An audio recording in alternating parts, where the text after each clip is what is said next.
The building had already entered its lowest activity state.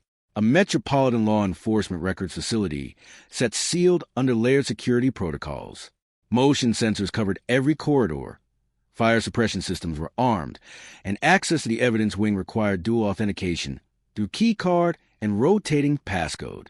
Inside, lighting ran on motion-sensitive emergency standby.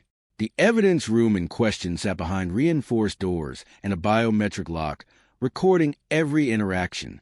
At 2:13 a.m., the central fire panel registered an alert originating from inside that locked room. First, a smoke detector activated, then a second confirmed particulate activity consistent with combustion. The system escalated to full internal fire warning. Response teams were dispatched, yet the corridor showed no heat, no smoke, and no external disturbance. The door remained sealed. No one had entered or exited. Still, internal sensors insisted something inside was active. The incident log captured the core contradiction. If nobody entered the room, what triggered the alarm, and what was happening inside a sealed chamber untouched for over 12 hours? The evidence room stored controlled forensic materials, biological samples, digital devices, firearms, sealed documents, and case files tracked through strict chain-of-custody protocols linking physical tags to centralized digital logs. Access required dual authorization, with synchronized door, keycard, and surveillance records.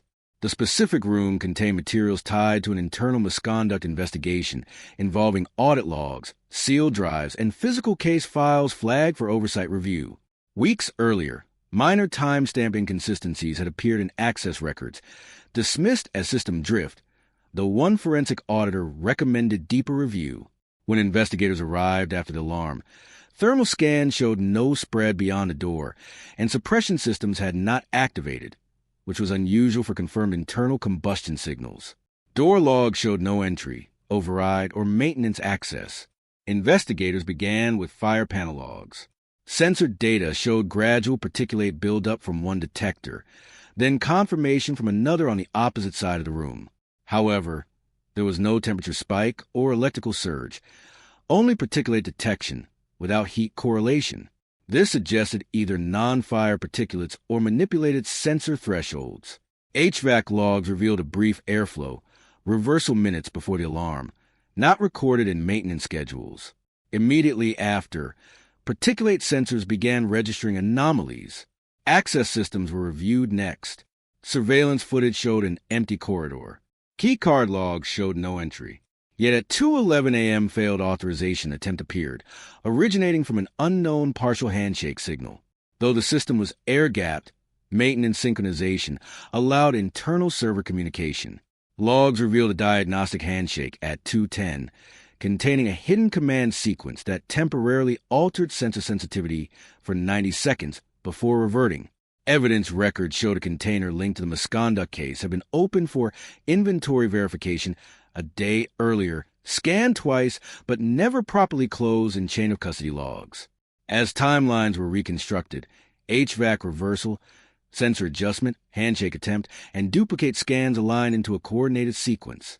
A maintenance calibration report filed 6 hours before the alarm claimed fire system adjustments, but the technician denied performing them.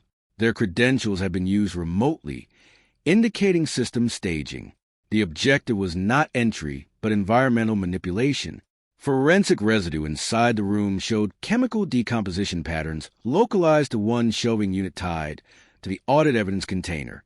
The container itself was intact, but metadata inside had been altered, with rewritten timestamps indicating post-alarm modification. HVAC systems had briefly entered hazardous material override mode without any such materials present. Investigation revealed vaporized cleaning solvent introduced during unauthorized calibration reacted with archival adhesives, producing particulate signatures mimicking low-level combustion.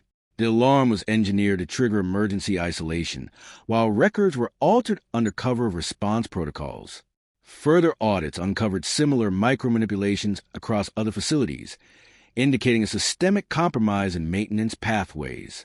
Authentication trails pointed to relay usage of internal maintenance terminals. The case led to full procedural reform, separation of fire and HVAC systems, independent evidence log servers, and multi-source emergency validation. The final conclusion stated the breach was not a physical intrusion, but a controlled manipulation of trusted systems. The evidence room had not been broken into. It had been quietly rewritten from within.